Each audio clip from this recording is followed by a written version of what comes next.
Hey guys, in this video I want to talk about 5 platformers for a hardcore playing session. With this, I don't mean to say they are the best or hardest. Here I'll talk about a couple of known games, an old entry, and a really underrated game. So let's begin. Demon's Crest was originally released in 1994 for the SNES, and here we are talking about Firebrand, the same character from Ghosts and Goblins. Aside from being a platformer, this game has small RPG and Metroidvania elements.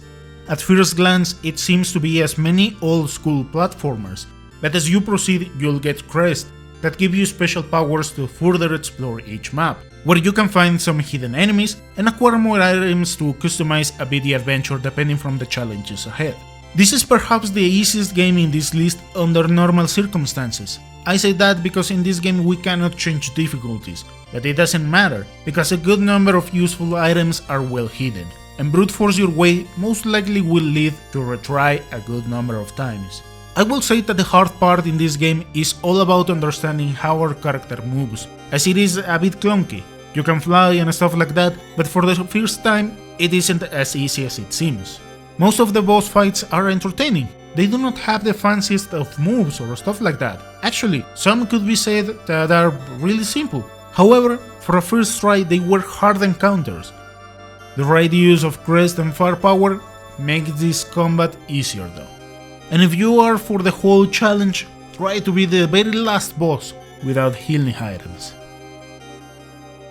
In our next step we have Gumball Chronicle, Luminous Avenger It's 2, originally released in 2019. You can find it for the Switch, Xbox One, PS4 and Steam.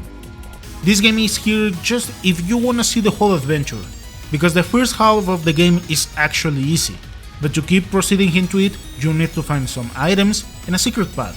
Once you accomplish that in your normal playthrough, hard difficulty gets unlocked, where you can continue the story, and here's where this game can beat the heck out of you really quick. The stages are the least of our issues. They are on the super easy side, but each boss is a nightmare, because we cannot recover our HP, and once you have reduced 2 out of 3 HP bars, they release a special power that you need to nail all the way, because they can pretty much destroy you quite fast. This game is the spiritual successor of Mega Man X games, because as in those games, each boss gives you a special weapon that works quite well for another boss.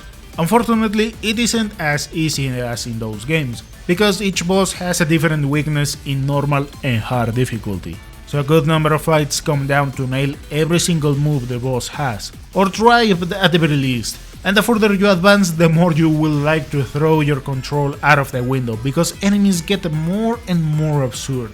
If there is something worth mentioning, is that the main weapons are not entirely balanced, because the chainsaw, while it looks cool, deals almost no damage. So you have to master the air dash and then hammer your control all the way to shoot as fast as possible and deal a decent amount of damage, otherwise these battles feel like they take ages. If you plan to tackle the whole adventure as it originally was, just beware, this game is hardcore as heck.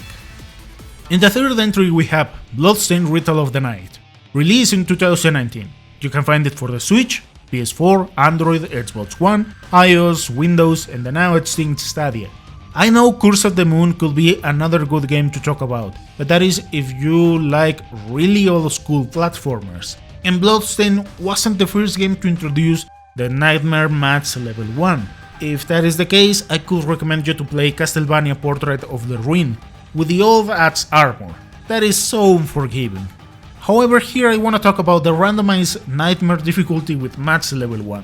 For starters, Bloodstained is a Metroidvania, and having a randomized adventure gives this one a whole different ride, because you can set different random things, like items, skills, saves, portals, and so on. Plus, Nightmare difficulty doesn't give you too much room to mess up. And the randomized part of this game can be so wacky that you need a good level of understanding of many mechanics and glitches to properly thread further. Because as the name implies, with randomized, pretty much any enemy can give you the key item to keep advancing. What I consider worth mentioning is that when this game mode was released, it had a good number of impossible seeds. So in order to complete them, you needed to glitch several parts to get into more rooms and have another chance to keep advancing. After some patches, you can complete most of them with regular player skills. Now this one is here because sometimes key items that we use as normal ones like double jump and stuff like that can be found way later, making some platforming and bosses stupidly hard. But it is also true that sometimes you can find some really good drops quite early, being able to cheese the whole game without that much of an issue. Nonetheless, a good number of beginnings are quite harsh. And for the fourth game we have, and please forgive me because some of you know I am Mexican, Cohen. Oh my god, Cohen, Sword of Ruin, originally released in 2021. You can find it for the Switch, Xbox One, PS4, Microsoft, Steam and Xbox Series XS. This game is so freaking underrated that in a good number of gaming pages the thing literally doesn't have a score. However, it is here because the game provides a hardcore and original playing session. The idea is that you can return a maximum of 3 seconds back, so using the main mechanic, the game was designed to have everything as one hit KO. The moment something touches you, you can rewind time. Unlike some other platformers I have played, this one was a bit of a nightmare. In the top right, you can see the number of times you have died in each stage. It is a bit of a meme, but the game asks a good number of times if you wanna play in casual mode, because they know they made a good challenge with this one.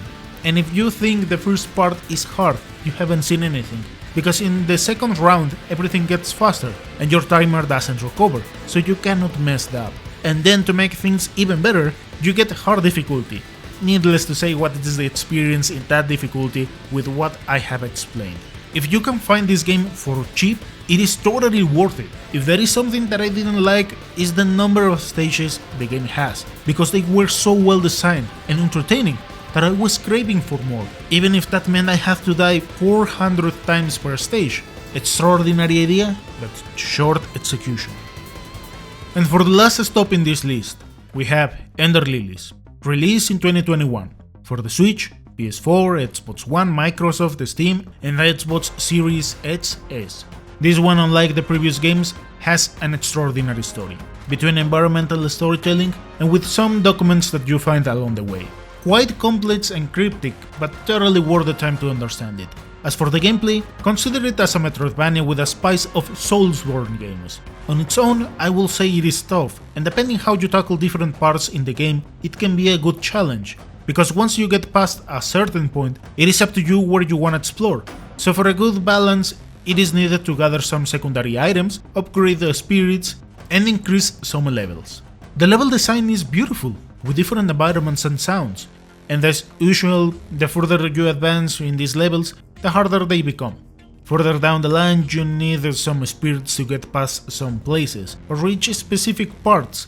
In summary, the game offers a good exploration. Each boss is a really good challenge. They don't move in arbitrary ways. They move slow, but if they land a hit, they sure deal a lot of damage. And to make things a bit more balanced, you can recover your HP a minimum of 3 times. You can increase the number of healings, but you need to find the items and of course have the space to allocate them, among other useful skills. So at the end, it all depends from the items and spirits you decide to use. And if you wanna have a second run, and where this adventure can get stupid hard, is by changing the settings of this game. It gives you the chance to increase or decrease damage and some other things. For example, in my second run, I slightly increased damage and gave the enemies twice the HP, and oh boy, it was a challenge. So it is up to you to decide how you are going to have the ride. In this list, this is the one I will consider the hardest, because of those settings. I mean, you can increase all of them and the game becomes into a nightmare. I hope you found this video informative, thank you so much for watching, and I'll see you next time.